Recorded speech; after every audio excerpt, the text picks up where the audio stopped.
ગુજરાતના સૌરાષ્ટ્રમાં ગઈકાલે મેઘતાંડવ જેવી પરિસ્થિતિ હતી। છેલ્લા 24 કલાકમાં એટલો ભયાનક વરસાદ પડ્યો કે 24 કલાકની અંદર 164 તાલુકામાં ભયંકર વરસાદના આંકડા નોંધાયા।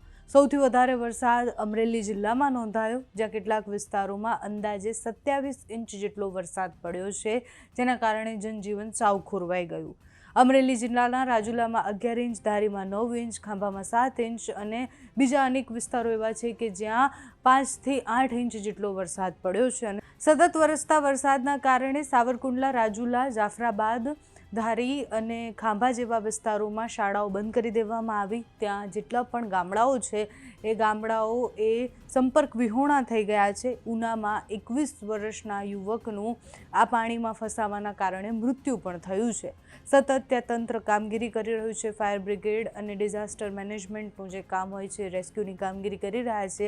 રાત્રે લગભગ 2 વાગ્યા સુધી આ ઓપરેશન ચાલ્યું હતું અને કેટલાય બધા ગામડાઓ એવા છે કે જ્યાંથી લોકોને બચાવવામાં આવ્યા છે। છેલ્લા 24 કલાકમાં કેટલો વરસાદ વરસ્યો છે એની પણ વાત કરીએ તો રાજુલામાં 10.79 ઇંચ વરસાદ વરસ્યો છે, ધારીમાં 9.21, ખાંભામાં 6.81, સુબીરમાં 5.16, સાવરકુંડલામાં 5.4, જાફરાબાદમાં 4.92, ડાંગ આહવામાં 4.57, વિજયનગરમાં 4.49, બગસરામાં 4.29, ઉનામાં 4.21, લીલિયામાં 4.21, જેસરમાં 3.58, ચીખલીમાં 3.27 અને ભાવનગર પાસેના મકુવામાં 2.99, વાપીમાં 2.95, ગારિયાધારમાં 2.80, ડોલવડમાં 2.76, ગીરગઢડામાં 2.72, ઉમરગામમાં 2.72 અને ગાંભલી જે છે ત્યાં 2.64 ઇંચ વરસાદ વરસ્યો છે। એટલે મોટાભાગે ઓવરઓલ 10 ઇંચથી લઈ અને 1 ઇંચ સુધીનો વરસાદ 24 કલાકમાં વરસ્યો છે।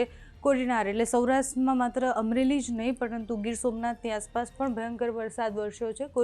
કોડીનારમાં 2.60, વ્યારામાં 2.48, ચૂડામાં 2.17, અંબિકામાં 2.9, કપરાડામાં 2.9, વાલોડમાં 2.5, અમરેલીમાં 2.1, મહેસાણામાં 1.97, વઘઈમાં 1.93, પાલીતાણામાં 1.85, સુત્રાપાડામાં 1.81, ઓલપાડમાં 1.77। દક્ષિણ ગુજરાતની પણ આ સ્થિતિ રહી હતી ગઈકાલે, પણ ત્યાં સૌરાષ્ટ્ર કરતાં થોડો ઓછો વરસાદ વરસ્યો છે, પણ ત્યાં પણ મેઘરાજાએ ધમાકેદાર બેટિંગ તો કરી જ છે। વિસાવદરમાં 1.57, તારાપુરમાં 1.42, વઢવાણમાં 1.42, કુકાવાવ વડિયામાં 1.38, સિદ્ધપુરમાં 1.38, લખતરમાં 1.38, નવસારીમાં 1.34 ઇંચ વરસાદ વરસ્યો છે।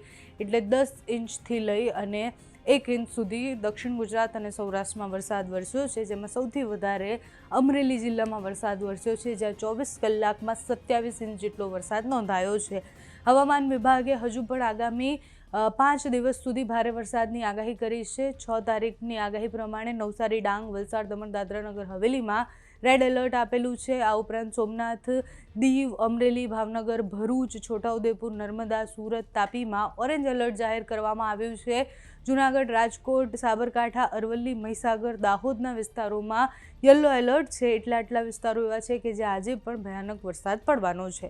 અમરેલી અને ગીર સોમનાથ જિલ્લામાં પૂરની સ્થિતિ વધુ વિકરાળ બનતા યુદ્ધના ધોરણે કામગીરી હજુ પણ ચાલી રહી છે।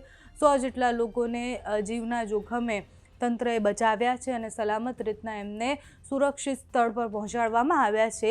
એક તરફ જિલ્લામાં લોકો જે છે એ પૂરના કારણે સંઘર્ષ કરી રહ્યા છે, બીજી તરફ હવામાન વિભાગની આગાહી હજુ પણ આગામી 24 કલાક સુધી બધાને સાવચેત રહેવાનું કહે છે। અનેક લોકો એવા છે કે જે લોકો હજુ ગામડાઓમાં ફસાયેલા છે। નદી અને ડેમ અને નીચાણવાળા વિસ્તારમાં રહેતા લોકોને તંત્રએ સૂચના આપી છે, એનું કડક પાલન કરવાનું છે કે કોઈ પણ બિનજરૂરી એટલે કામ ન હોય તો બહાર નીકળવાની જરૂર જ નથી। અને અત્યારે જે ગામડાઓની પરિસ્થિતિ છે ત્યાંથી બધાને બચાવવાની કામગીરી ચાલી રહી છે। અત્યારે તો તંત્રએ જે સૂચના આપી છે આપણે બધા જ એનું પાલન કરી જેટલા પણ વિસ્તારોમાં ખૂબ ભયાનક વરસાદ પડ્યો છે જલ્દી જ એ વિસ્તારોમાંથી જેટલા પણ લોકો છે એમના જીવ બચાવવામાં આવે। જે ગામડાઓ જે સ્થિતિમાં અત્યારે છે એ ટૂંક સમયમાં એ સ્થિતિ સારી થાય એવી આશા રાખીએ છીએ। તમારે ત્યાં અત્યારે શું સ્થિતિ છે અમને કમેન્ટ્સમાં જણાવજો। અત્યારે આ વિડીયોમાં બસ આટલું। જો તમે અમને યુટ્યુબ પર જોઈ રહ્યા હોય તો સબસ્ક્રાઈબ કરજો, ફેસબુક પર જોઈ રહ્યા હોય તો ફોલો કરજો, અમારા વિડીયોને લાઈક અને શેર કરજો।